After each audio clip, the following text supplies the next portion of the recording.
Capítulo 11. A ressurreição de Lázaro.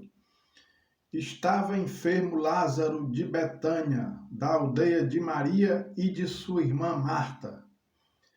Esta Maria, cujo irmão Lázaro estava enfermo, era a mesma que ungiu com bálsamo o Senhor e lhe enxugou os pés com seus cabelos. Mandaram, pois, as irmãs de Lázaro dizer a Jesus: Senhor, está enfermo aquele a quem amas. Ao receber a notícia, disse Jesus: esta enfermidade não é para a morte, e sim para a glória de Deus, a fim de que o Filho de Deus seja por ela glorificado. Ora, amava Jesus a Marta e a sua irmã e a Lázaro. Quando, pois, soube que Lázaro estava doente, ainda se demorou 2 dias no lugar onde estava. Depois, disse aos seus discípulos: Vamos outra vez para a Judeia. Disseram-lhe os discípulos: Mestre, ainda agora os judeus procuravam apedrejar-te e voltas para lá? Respondeu Jesus: Não são 12 as horas do dia? Se alguém andar de dia, não tropeça, porque vê a luz deste mundo.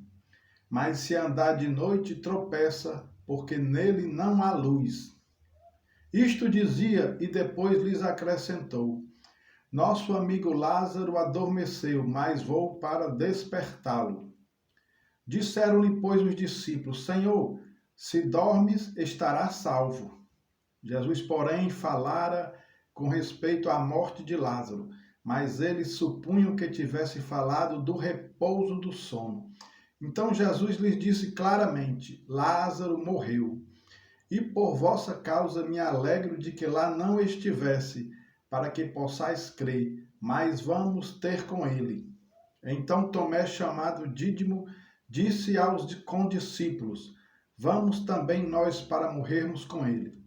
Chegando Jesus, encontrou Lázaro já sepultado, havia 4 dias. Ora, Betânia estava a cerca de 15 estádios perto de Jerusalém. Muitos dentre os judeus tinham vindo ter com Marta e Maria para as consolar a respeito de seu irmão. Marta, quando soube que vinha Jesus, saiu ao seu encontro. Maria, porém, ficou sentada em casa. Disse, pois, Marta a Jesus: Senhor, se estiveras aqui, não teria morrido meu irmão. Mas também sei que mesmo agora tudo quanto pedirdes a Deus, Deus te concederá. Declarou-lhe Jesus: Teu irmão há de ressurgir.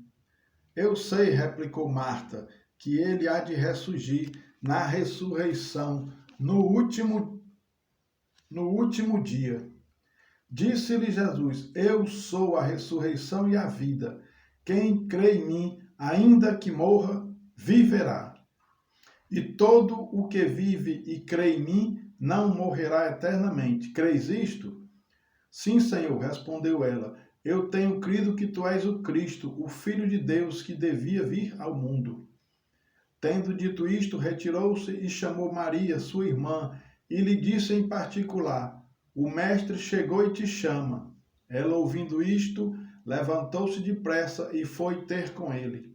Pois Jesus ainda não tinha entrado na aldeia, mas permanecia onde Marta se avistara com ele. Os judeus que estavam com Maria em casa e a consolavam, vendo-a levantar-se depressa e sair, seguiram-na, supondo que ela ia ao túmulo para chorar.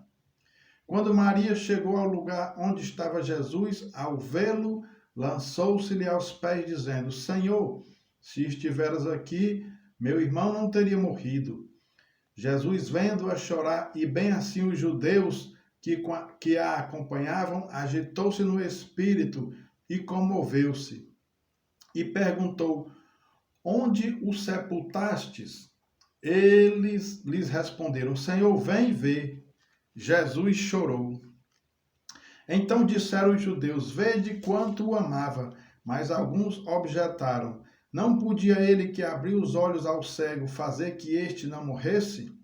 Jesus, agitando-se novamente em si mesmo, encaminhou-se para o túmulo. Era este uma gruta, a cuja entrada tinha posto uma pedra.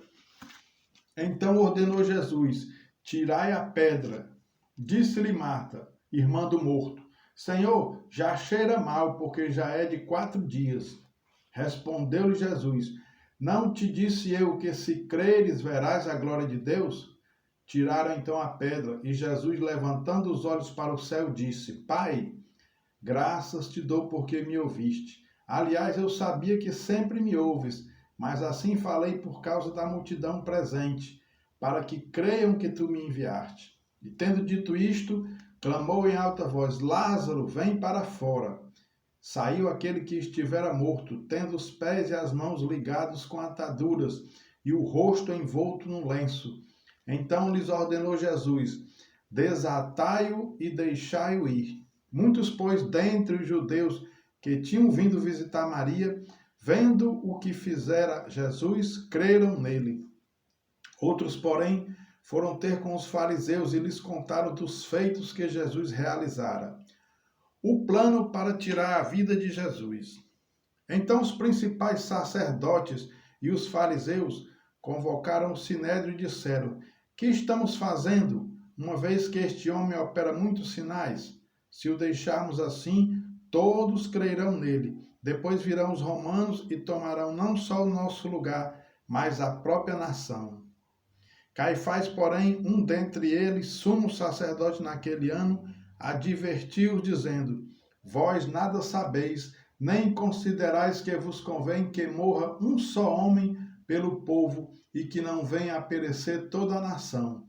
Ora, ele não disse isto de si mesmo, mas sendo sumo sacerdote naquele ano, profetizou que Jesus estava para morrer pela nação, e não somente pela nação, mas também para reunir em um só corpo os filhos de Deus que andam dispersos.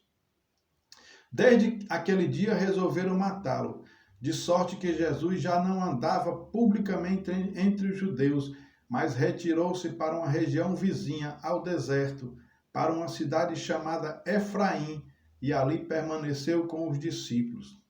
Estava próxima a Páscoa dos judeus, e muitos daquela região subiram para Jerusalém antes da Páscoa, para se purificarem.